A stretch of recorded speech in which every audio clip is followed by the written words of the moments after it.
This is The Right Side, Episode 1, Unity, Surveys, and Economics, for January 28th, 2017.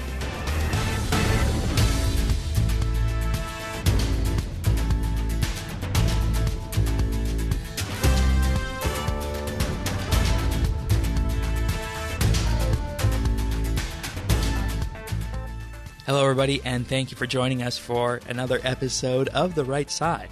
Your hosts, Shane and Patrick, are here with the right side of the news for this week. Hello.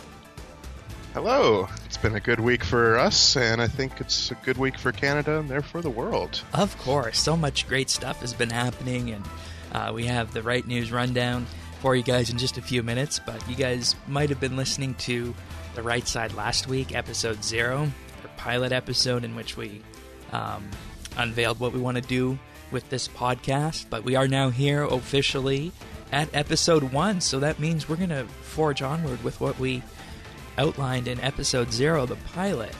So just a reminder for those of you guys who might not have listened to Episode 0, The Right Side is focused on cutting through all the bias and sensationalism that you find in the news in a daily week of living. I think we both agree that there's so much of this bias and sensationalism out there, whether it be from, well, any side of the news spectrum, really, when you think about it. Yeah, it could be with anything you even agree on. You can even see it happening. You have to ask yourself, why are they writing this sort of thing? Or why are they saying these words? Or who are they targeting with this?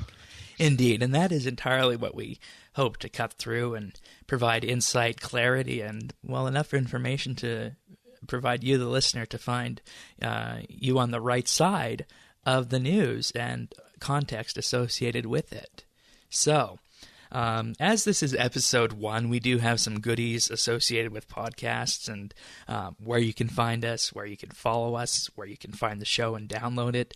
That'll be coming a little bit later, but right now I can tell you that you can head on over to rightsidenews.ca and you'll be able to find this episode and all of our other episodes there in the past and in the future, as well as comprehensive show notes of what we've talked about, all at rightsidenews.ca. And we'll have some more information later on how to subscribe to us and where to follow us and all that. So, should we jump straight into the Right News Rundown of the week? I think we shall. Okay. And I think this first article is actually very, very interesting that was put out just in this past week. It's that most Canadians like the current voting system. This was the Liberals' own electoral reform survey that they put out back in December. Yeah, good old mydemocracy.ca.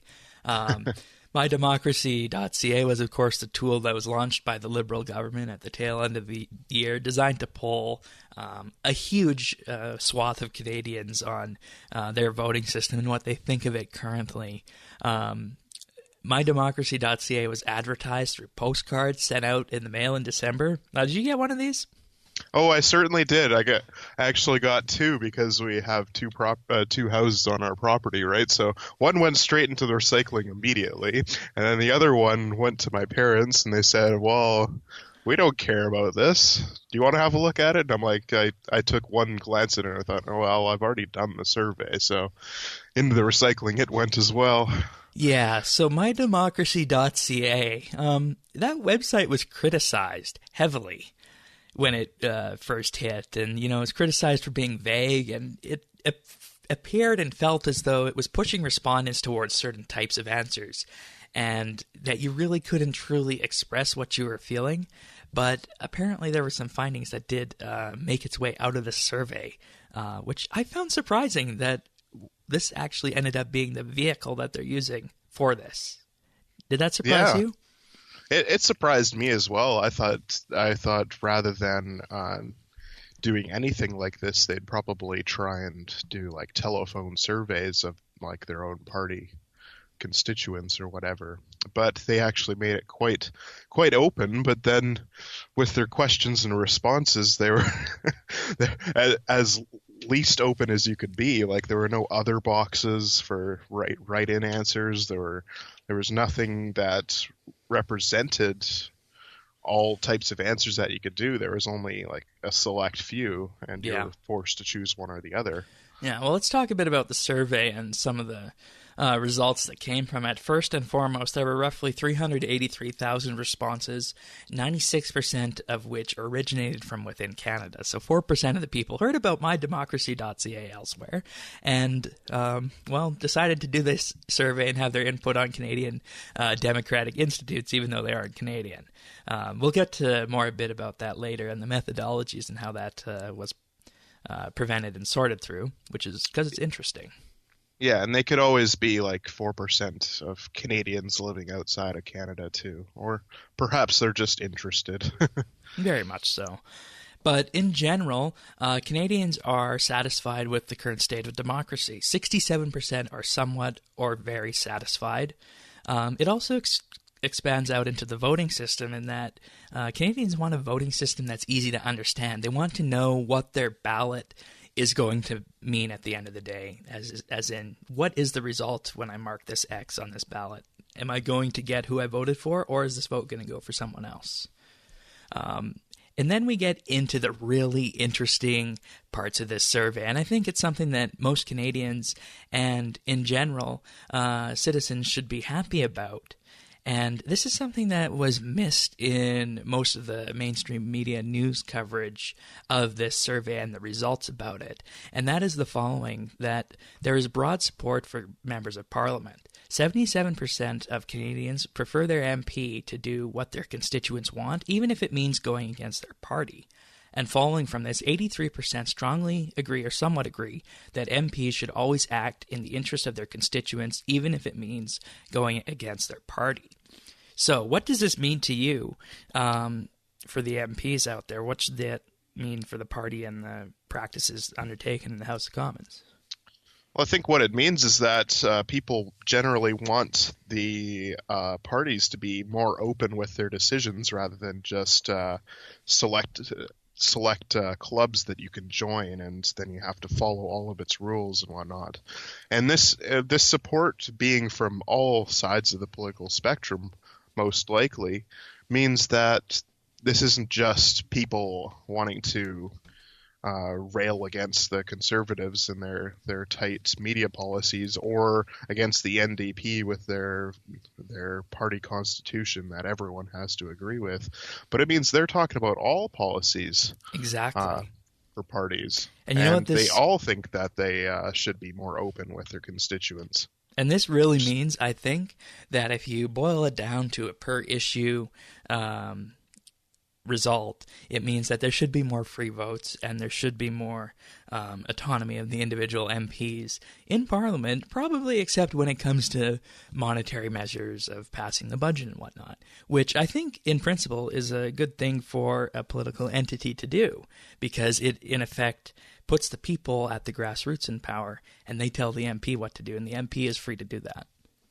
Yeah, and it also it makes that the constituency is able to greater connect with their MP, and also for the MP to vote with their own conscience so that they aren't forced to do what the party wants to do, even though they might not agree with it. Yeah, and you know, that is one of the great things about some political entities, specifically the Wild Rose Party here in Alberta, is that in their constitution there is a commitment to free votes on everything except for the budget, which is really nice when you think about it.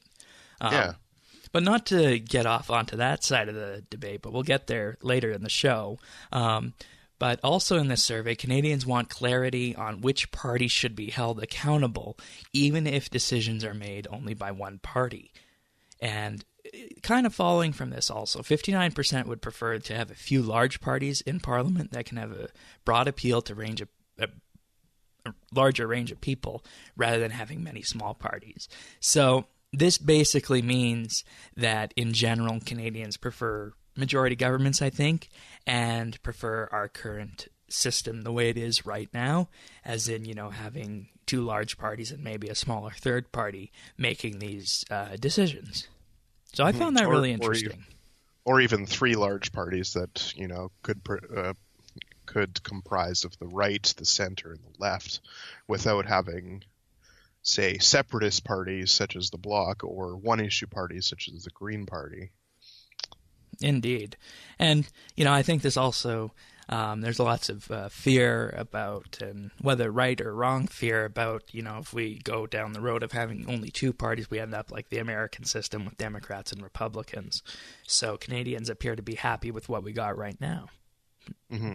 And that also means that the voting system should probably be kept the same as it is right now with first past the post, because that leads itself to the kind of makeup of Parliament that we have right now.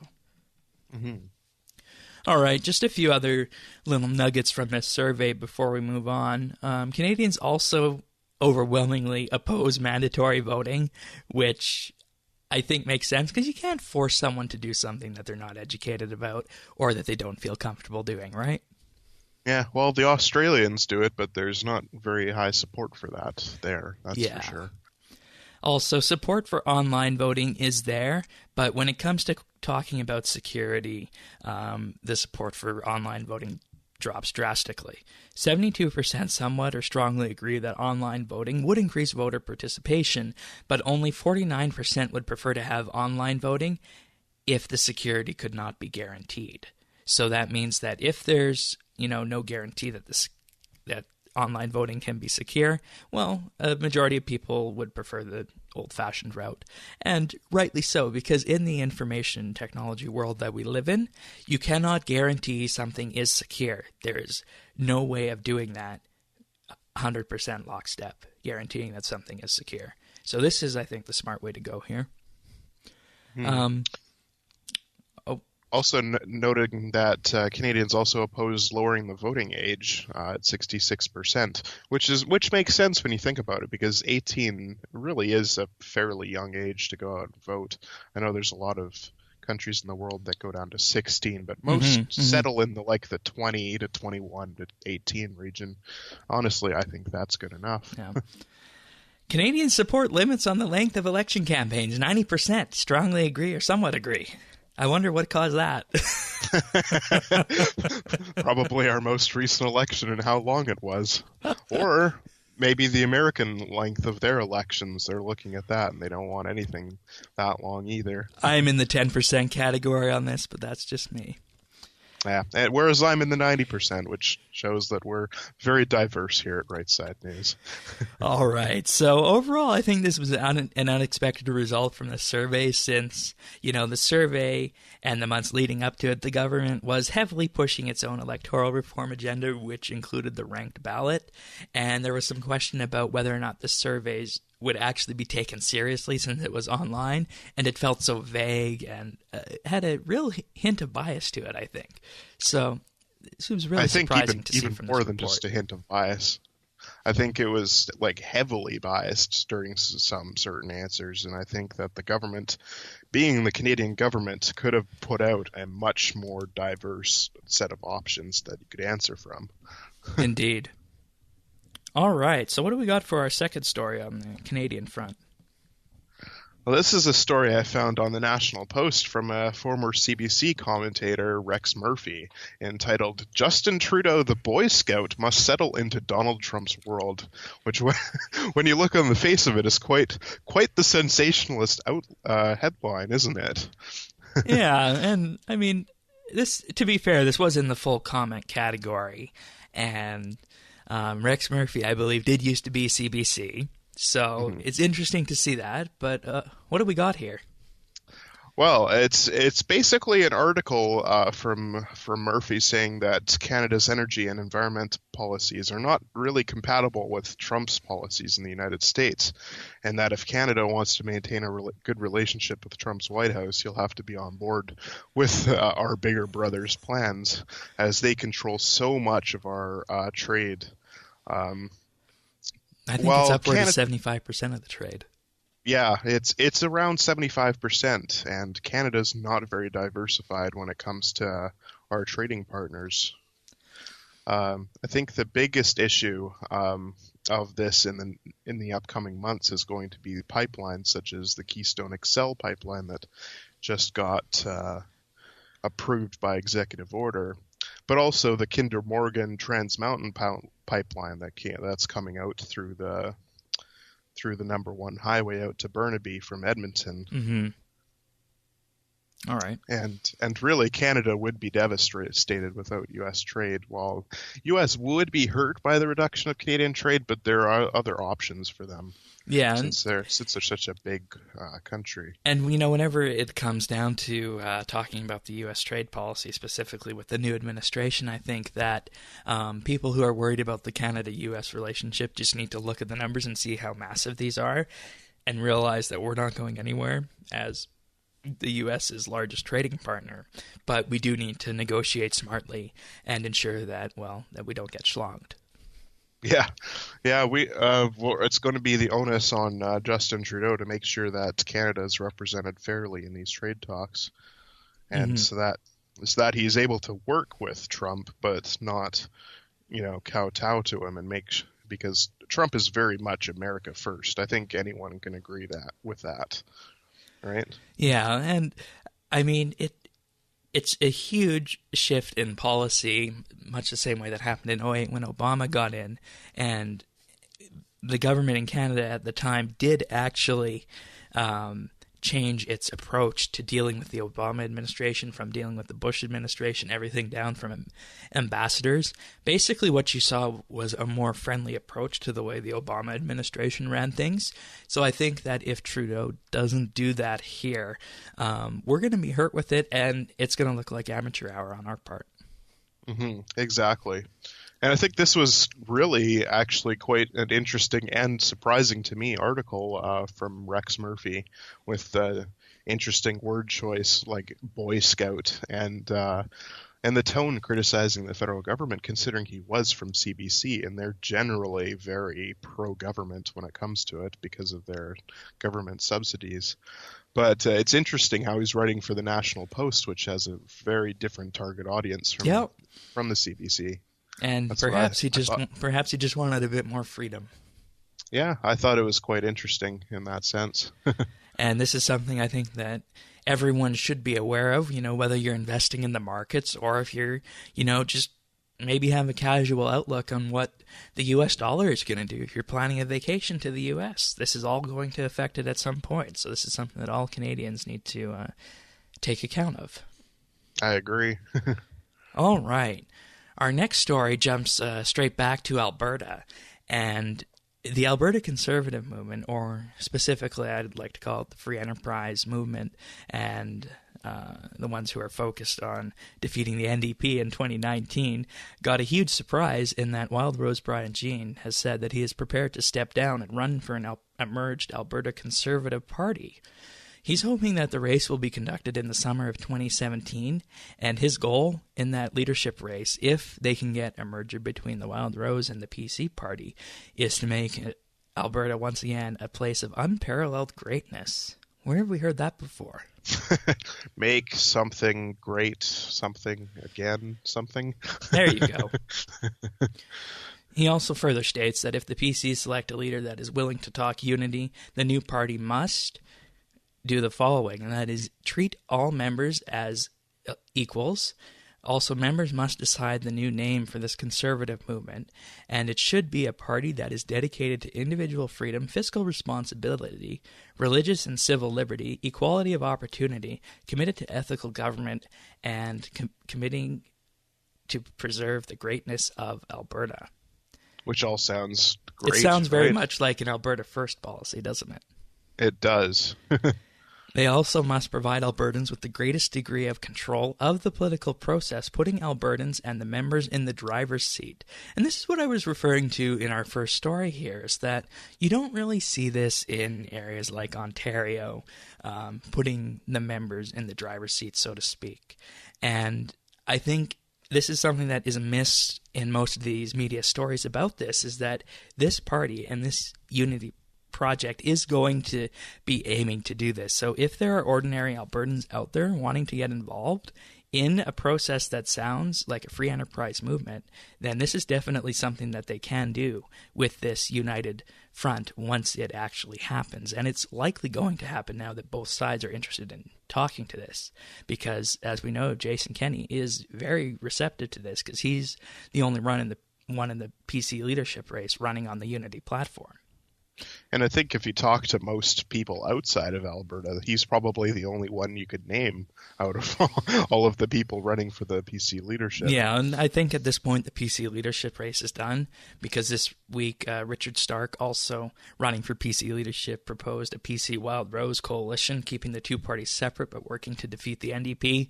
And another individual running by the name of Stephen Kahn actually bowed out of the race this week, so I believe that only leaves them with 3 in the race at this point. So it's very much likely that Jason Kenney will emerge victorious here.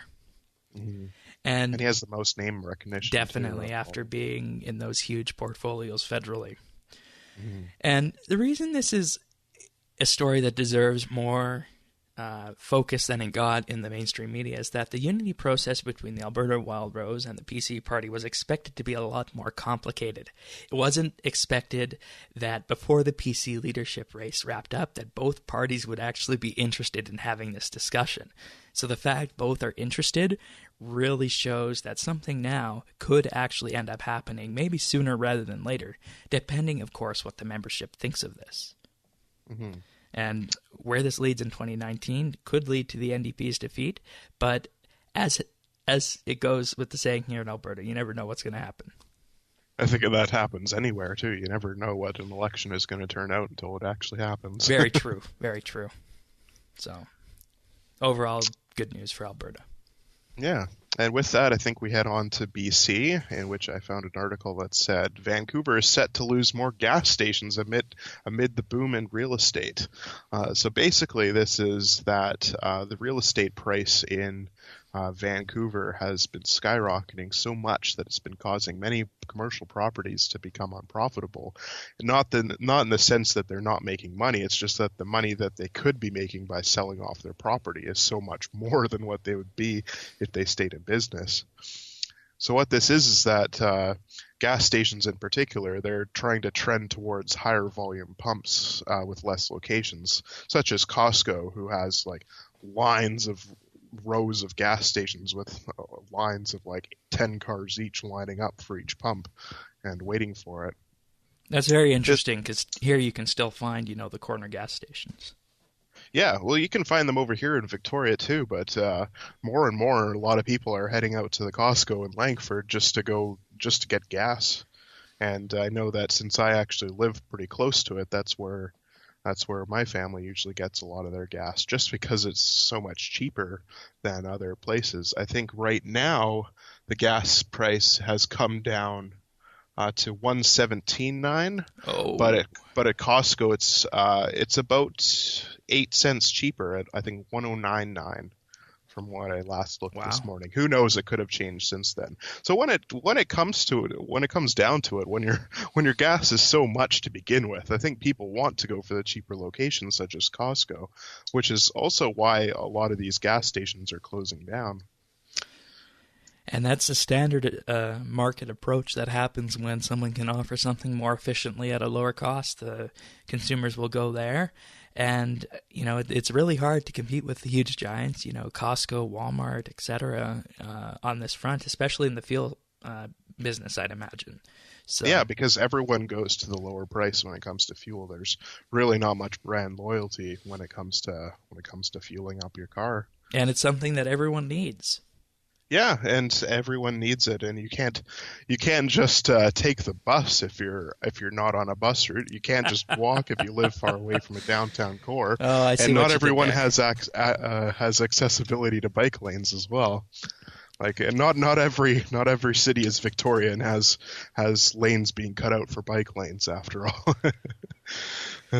Ay. Yeah. So, but what's really interesting is this is also happening with things like grocery stores and banks and other retail outlets, which are generally seen as access to life buildings where people need those nearby to be able to live properly. And I think this is a part of a bigger trend of higher housing prices that really is plaguing Vancouver as well as Victoria right now. And there's been attempts to curb these housing prices by the municipal government with foreign buyer tax and tax incentives to people buying houses and whatnot. But what's really interesting is how the article that's being mentioned here, that's in the Globe and Mail, doesn't even mention housing prices at all, or it just refers to it as the real estate boom.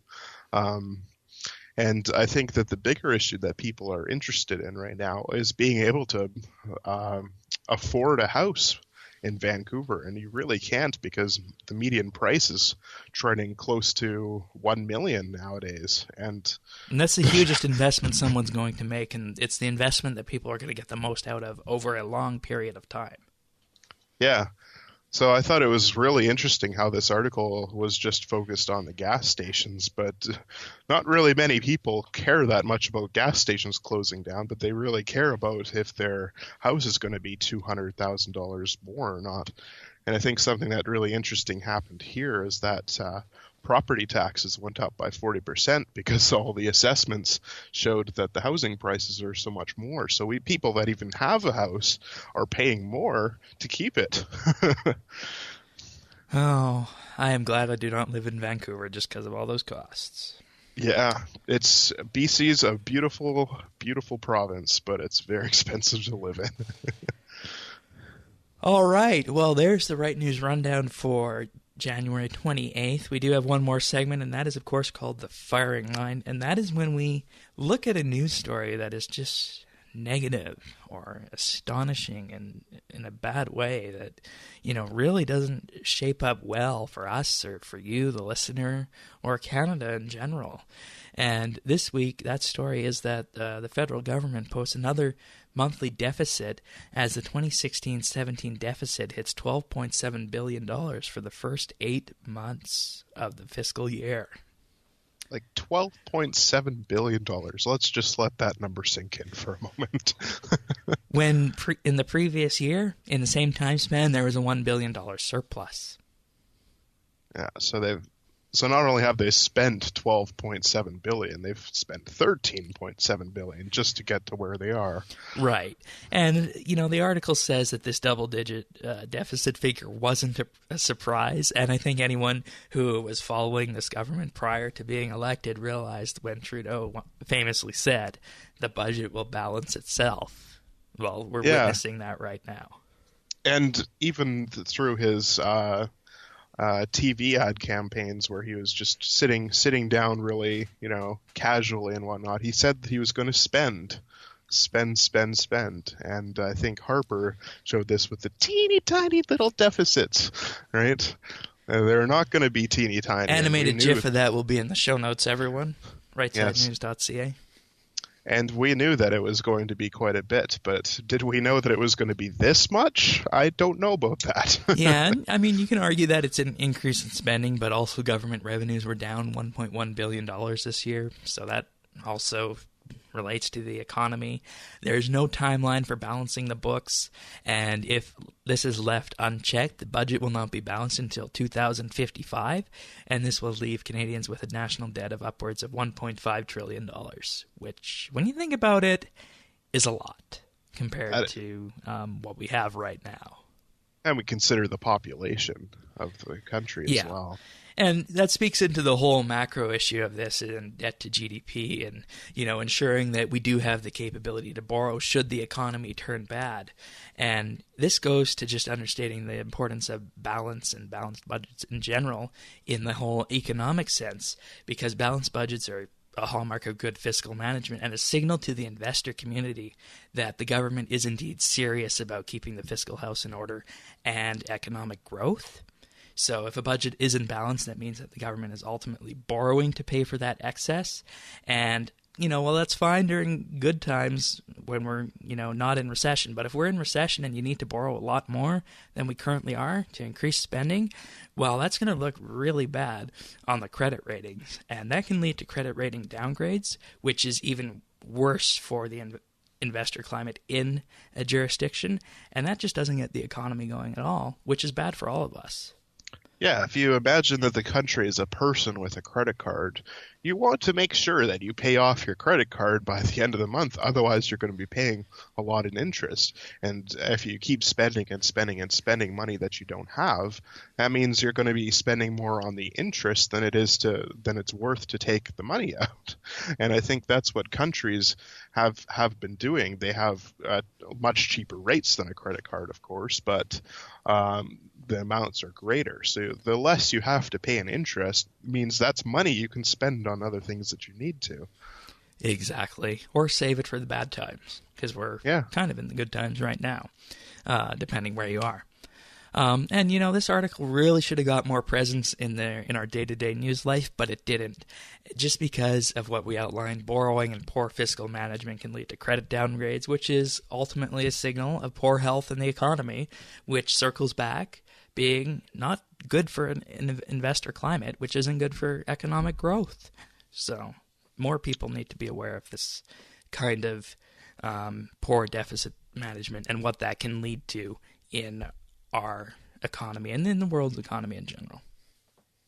And I think when it comes down to it, everyone should be more educated when it comes to economics and finance. Oh, because definitely. Money pays such a big part of our lives and what we're able to afford and what we're able to buy and what we're able to save for vacations and whatnot. And it's just something that's really important, and I don't think people are talking very much about it. Indeed. All right. Well, we're just about done for this episode of The Right Side. There is one more thing to talk about, and that is our word of the week this week. Our word of the week is news. As defined by the New Oxford American Dictionary, newly received or noteworthy information, especially about recent or important events. An example is, I've got some news for you. So, of course, word of the week being news because The Right Side, focusing in on the news of the week, specifically newly received or noteworthy information. And we are going to deliver that on this podcast, focusing in on news that needs to have its bias and sensationalism cut out from it. And that is the story of The Right Side. Exactly. All right. Well, thank you, everyone, for joining us for episode 1 of The Right Side. You can find us at rightsidenews.ca, or if you want to subscribe on iTunes, just go to rightsidenews.ca/iTunes, and you'll be taken directly to the iTunes page where you can subscribe. We'll be in other podcatchers eventually. If you have a specific podcatcher that you would love us to be in, email us feedback@rightsidenews.ca, and we're also on Twitter at RightSideCA. We'll see you next week for another episode of The Right Side, and thank you for sharing your time with us. Thank you, and we'll see you next week.